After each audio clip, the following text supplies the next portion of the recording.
Speaker, in rising to address this budget, can I just say that we know the LNP likes to boast about they are delivering for Queensland. They're not. They're simply not. The schools, the hospitals and the roads needed by Queenslanders aren't being delivered by this budget. They're being delayed, they're being pushed back. Around $4.9 billion worth of infrastructure projects in road, rail, hospitals, they're all being delayed by the LNP.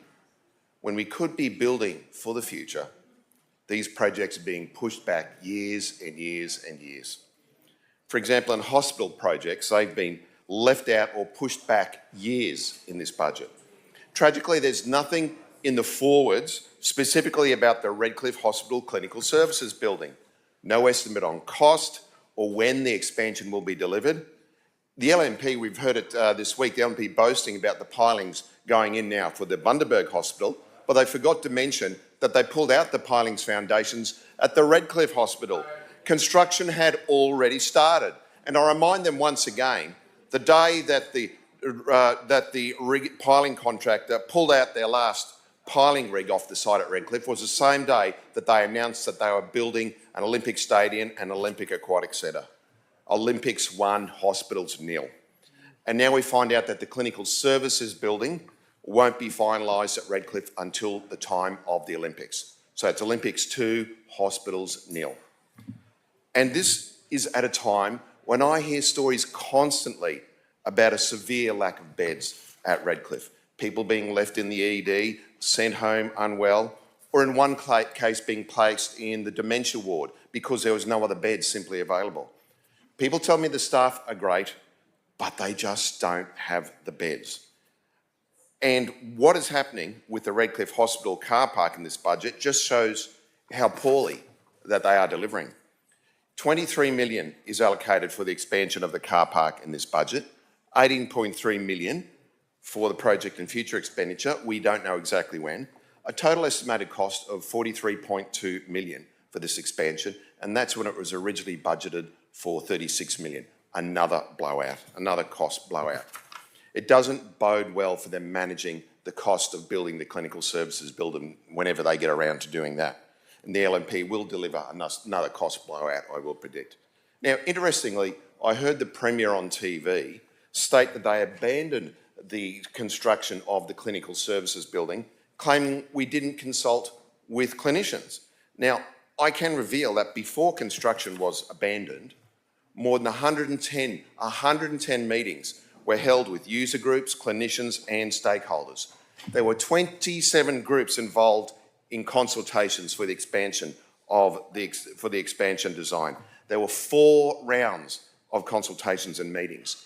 And what I have found in an RTI document was this sentence: changes from schematic design layouts have been workshopped with stakeholders. So with all of these meetings, all of these consultations and redesign flowing from these consultations, they're still blaming a lack of consultations with clinicians. Now, to me, that sounds like another excuse from the LNP to delay and halt construction of a vital health facility in my community. And now we found a new excuse or reason from the member for Pumicestown. And I'll just read this out. It's a comment on a Facebook post. Car park has been commenced already and needs to be completed before the hospital is built. Now that's a new excuse. And my question is this the official position? Why can't they start the expansion at the same time?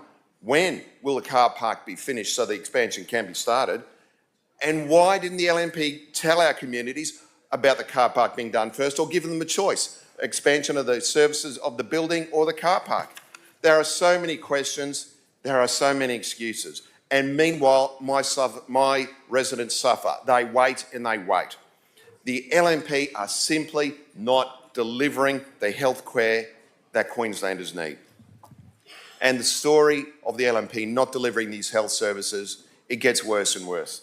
Now, under the LNP, as we've heard, more than 68,000 extra Queenslanders are waiting for specialist appointments. That takes it to a high of more than 362,000 Queenslanders waiting just to get diagnosed or to see their specialist. The LNP are just not delivering the healthcare we need in this shambles of a budget. Now, with roads in this budget, there are more delays, more blowouts, more congestion, more time on the road for commuters. 7 News revealed this week that the LNP signature Wave project was blown out to a massive $12 billion. And that's for half a railway line and a busway. And that was after they broke their promise about building heavy rail all the way to Maroochydore. And in Gympie Road, let's take the Gympie Road tunnel as well. That's absolutely crucial for my residents who have to travel this road to get to the city. This tunnel means that they would avoid 19 sets of lights. Now, Labor allocated $318 million for design, early works and property acquisition in the 2024 budget, I believe. And the LNP, what they've said, they're going to spend $8 million over the next 4 years just to say they're keeping the project ticking over. That is an abject failure in delivery for my residents. It means years and years more on delays for my residents. And this is a road that the Premier said, it's got to happen. He said it's got to happen. But, Speaker, Deception Bay Road remains one of my greatest disappointments with this budget. It's still one lane between the highway and Park Road, and that stretch carries 20,000 vehicles a day. It needs to be done. There's been 2 fatalities on this particular stretch and road in the last 2 years, 2 fatalities, and that is one of the reasons why we spent, when we were government, $2.5 million on initial design and planning to get it widened to 2 lanes either way. And before the last election, we made a commitment to spend an extra $25 million to do detailed design, early works and early property resumptions. But from the LNP, nothing for this project. Now, they already cut Deception Bay Road widening once under the Campbell-Newman era. They just cut it, absolutely. I cannot see Deception Bay Road widening being done under the LNP. They just simply will not do it, will not commit to do it. Now, in the area of non-delivery of schools in this budget, it is scandalous to see that new schools are being delayed by the LNP in Moreton Bay. When I say delay, I mean there is no plan in the forwards to build new schools in Moreton Bay, bar one, in 4 years. Once the special school in the Pine Rivers area is done, there will be no more new schools in the next 4 years. I repeat, no more new schools in the Moreton Bay for the next 4 years. And this is in a city of 500,000 people, 690,000 people by 2041. They have no plans to build more than 1 new school. Now, at Warrabah and West Caboolture, we know that you'll need an extra about 9 primary schools and 4 high schools. We are not going to see them done under this LNP government. There is a real failure to deliver, and what that means, overcrowded classrooms, schools bursting at the seams in my area. And this failure to deliver will be felt the hardest in North Harbour, a town, you can call it a town in my electorate, it's about the size of Ingham. It has no school, no public transport. Now, the member for Kawana boasted about a PDA being declared for North Harbour, didn't mention they have no school, they have no bus. I fought to get land for a primary school in this area. I fought hard to get it. It took years and years, but the Labor government, it made it happen. The land is there now, just waiting for a primary school to be built. But I'll be saying to local residents, this government has no plan to build a school there in the next 4 years. This government has no plan to build a school in North Harbour and Burpengary East in the next 4 years. Now, in regards to housing, I know people in my area who are homeless or escaping DV once had a hope of getting a departmental home or emergency accommodation.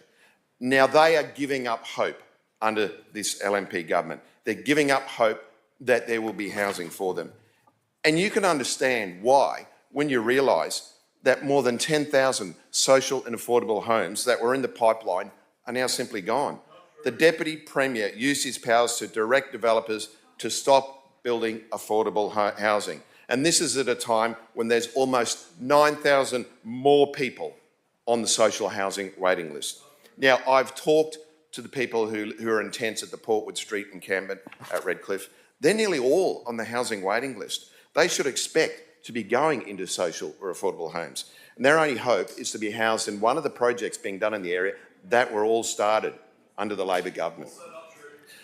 Ordinary working Queenslanders have realised that if you are struggling and need help with housing or homelessness from this government, you are not going to get it.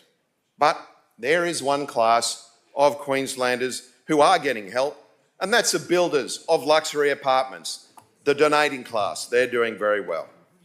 Now, on cost of living, the LNP, once again, aren't delivering with this budget.